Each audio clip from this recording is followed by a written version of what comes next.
everybody.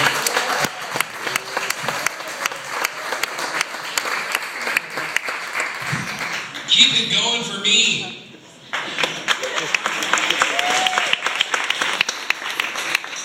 Oh my God. Give it up for Brad Ellis one more time. Just keep going. Did Brad talk really fucking fast or am I just really high? Wow. Chiefs fans. I heard you earlier. Where you at? Chiefs fans. Oh,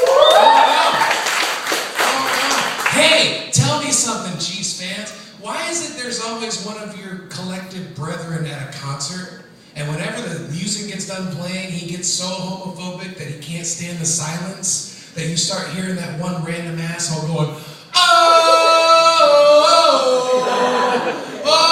join the chant with me, fellas. Oh, it got really quiet all of a sudden. Join the chant, fellas. Oh, help me out, because I'm going to suck that guy's dick if you don't. Turn the music back up. Go sports. I thought of that. I went to beach ball on Friday. Anybody else go to beach ball? Yeah. What was that? The collector's like, brrr. I went to see Cody and Cambria. They went on second to last. I got there at 2:30. Fuck my life. I saw a girl there. Like, the only way I can describe this girl is like she was wearing spandex camouflage tights. Like the camouflage that they give the troops, the digitized camouflage, and like she had a half shirt on and was like 2 pounds away from a flatlanche, you know what I mean? She kept walking by and it was like the smell got closer and closer the more step that she got. I was like, you know what camouflage spandex pants says about you? You got crabs. See, they got it because it's shocking. That's it. That's the only reason I told my friend. How you guys doing, man? My name's Grasshopper. Welcome. Thank you for being here. Thank you for supporting live comedy. Oh, goodness gracious, man. It's been a good day. We're watching football, running around, being fat, eating stuff. I enjoy it. It was funny. I had this. It's weird to me. I had a buddy get mad at another friend of mine. My friend was dating this dude. No, my bad. He wasn't dating a dude. Actually, the joke would be funnier if I said he was dating a guy. My buddy was dating this girl. He breaks up with her, right? My other friend starts dating this girl. My friend, the one friend is really pissed off. He's like, man, I can't believe he's already picking up my leftovers. I was like, dude, you let her go. Besides that, he's a guy. Of course he's going to pick up your leftovers. You know why? Because girls are like sandwiches. Let me explain. If you come to my house and you bring a sandwich and you sit it on the coffee table and then you go into the kitchen like to get a drink or something, I might take a bite out of it. I might eat the whole sandwich. I'm definitely going to lick it. That's what I'm trying to tell you, is girls are like sandwiches. You leave them unattended, I'm going to lick it. Thank you. Glad somebody got the joke. Let me sit down. This is weird. This is awkward. He's like, man, I spent free tickets to get in here and you're going to sit down and work? Fuck you. I'm in love. That's what part of my problem is. My brain is not around. I'm in love. I've been with my girlfriend for almost a year and I'm still in that weird puppy love phase. You know what I'm talking about, right? You know what I'm talking about. That awkward, disgusting puppy love phase where like all I want to do is like stare into her eyes, caress her face. And she looks at me and she's like, baby, do you want to watch an entire season of Grey's Anatomy with me? And I'm like, of course I do. Are you kidding me? Just one? Let's watch them all. Damn. Ugh, it's disgusting, right? But I'm a dude. I got bored. 4 episodes in, I looked at her and I want to see how cool she was. Because we've been together for a year, but I don't know how cool she really is. I'm like, hey, baby, you want to go rob a bank with me? She's like, are you kidding? Of course I do. Just one. Let's go rob them all. And I'm like, damn! This girl is down to potentially kill a fictional bank teller. You know what that says about her? Vegas wedding. Serious, man. She's awesome. She would rob it. And I pushed it too far. What happened was like, I was like, she would rob a bank? This is cool. Let's see where the sense of humor goes. Hey, baby, you want to go to a maternity ward with me and make newborns feel bad about themselves? That was her reaction too. She was like, huh? What the fuck is wrong with you? Something like that to to a child. I was like, you would kill a bank teller, but it's not okay for me to pick on something that doesn't have a memory yet. Are you kidding me? Here's what you do. Take a dry erase marker. You go to a maternity ward, you stand behind the glass, and you pick the ones you want to make fun of. Like me, I pick one in the back corner, big one. Take the dry erase marker and be like, me. My daddy doesn't know he's really not my daddy. Right? No? Pick a round-headed kid, usually an Asian. Cartoon dialogue bubble. Where my round-headed kids at? Where my C-section babies at? What? No? That's what I do. I find the preemies. You know what I'm talking about? The premature kids, the little ones. It goes, like father, like son. Me and daddy came early.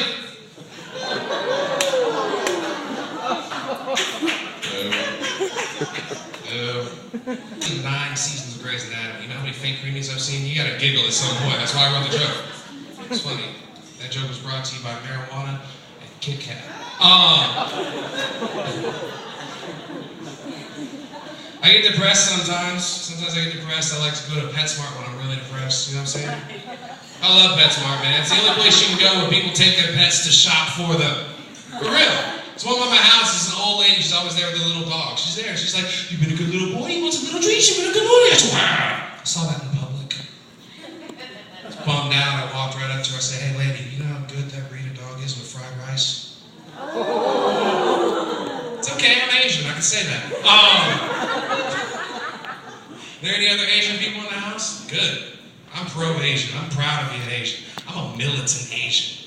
I'm like Black Panther Asian, like Yellow Panther, but that's weird, nobody says that. Like I'm the militant kind of Asian that goes to Applebee's specifically to get into a fight with a manager over whether or not my Oriental chicken salad should or should not be served with chopsticks. Seriously, I walked right up to that dude, looked him straight in his eye and went, you have offended my family, and you have disgraced the Shaolin Temple. Then I pulled out a knife and cut him because I had to prove that I was militant. I come from a different school of thought. You don't see many militant Asians, you know what I mean? I mean, think about the stereotypes of my people, especially guys. Asian men, little dicks, good at math, laundry skills, check. I like how you looked at him and was like, that's true. Stereotype most people don't know. By most people, I mean white people. Asians hate other Asians.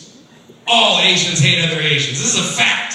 This is not even a stereotype, it's a fact. Chinese hate the Japanese, Japanese hate the Koreans, Koreans hate the Thais hate everybody, but all of us collectively hate Filipinos. It's true. I don't like getting lumped into the same racial categories of Filipino. I don't care that your eyes are slanted. You speak Spanish, your last name is Pacquiao. You're not Asian. Being Filipino, calling yourself Asian, to me, is like being Panda Express and calling yourself Asian food.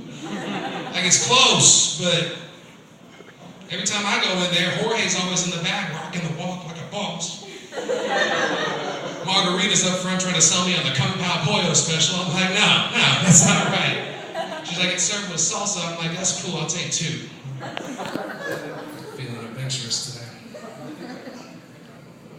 It's hard being Asian, man. Other races have it hard, but it's really hard for me to be Asian because, like, most people, and by most people I mean white people, don't realize when they're being racist towards my people. For real. Like, I found this out at an early age.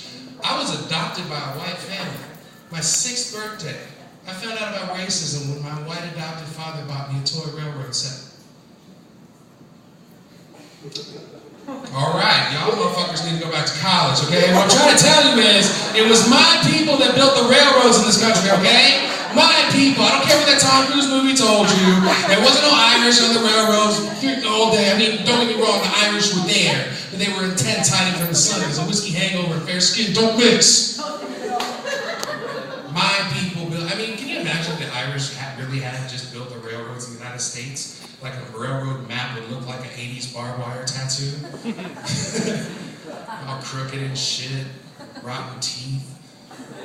Independence, that's what I'm talking about. But the thing is, my dad, I feel bad for him, man, because he didn't even realize he was being racist. And getting me the toy railroad set wasn't the racist part. The racist part was I said, hey, Dad, will you help me put this together? And he was like, really? It was in your blood. All right. Yeah. Then I had to cut him, because even at 6, I was militant. I wasn't going to put up with that shit. Looked him straight in his face. I was like, you have offended? Never mind. God, it's been a weird day. I feel good, man. Steve Kramer's here. Give Steve a round of applause, man. I started doing comedy like 3 years ago. The first spotlight I ever had on a real stage was in front of Steve. He doesn't remember. I don't blame him. I have video. I watched it before I came here. Maybe that's why my night is awkward. I don't know. I try to do nice things and be cool, but like the hateful side just comes out and things get weird. Like, I think it's like, I feel like I have a low self-esteem, and it's generally when I see myself naked, because it's just not a pretty picture. Seriously, like from the waist down, I look like the back of a redneck's bumper. You know what I mean? Like a rusty little trailer hitch with some hanging truck nuts on the bottom of it. You know what I'm talking about? It's disgusting. Does anybody in here have truck nuts? Have you ever seen that shit? Something like that. I asked the dude one time, I was like, man, why you got that hanging from your truck? He's like, man, my truck's got nuts, it's tough, it's got balls. I was like, yeah, it's got saggy old man balls. But, they're chrome, but they're still saggy old man balls. I don't understand why you have that. And here's the deal, if you've got truck nuts on your vehicle and you drive like a pussy, I think I got the right to cut them off. You know what I'm saying? Like, if you drive like a big F-250 and you gotta make a stop before making a right-hand turn, I will follow your ass into a parking lot. Real. Get out of my car with a knife and be like, Sparta! Slam! Cut them bitches off, spike it to the hood of your truck with a note that says, your man car just got pulled, Ricky! It's hateful, isn't it? Can't help it. Part of my problem is I embraced my hate. I'm almost 40 years old, man. I'm down. I'm down to hate. Hate's good for you. If you don't embrace your hate, there's something wrong with you. Seriously. If you don't want to make it really personal, just find something in the world that you can hate just arbitrarily, just something that doesn't really make any sense. Like, is there anybody in here named Greg? No? Good. Because I fucking hate guys named Greg. Hate them! I especially hate guys named Greg that have that extra G at the end of their Greg. What is that? It's always a fat guy, too. It's never a skinny dude with an extra G at the end of his Greg. Seriously, it's not like he's going to walk up to you and be like, hi, my name is Greg.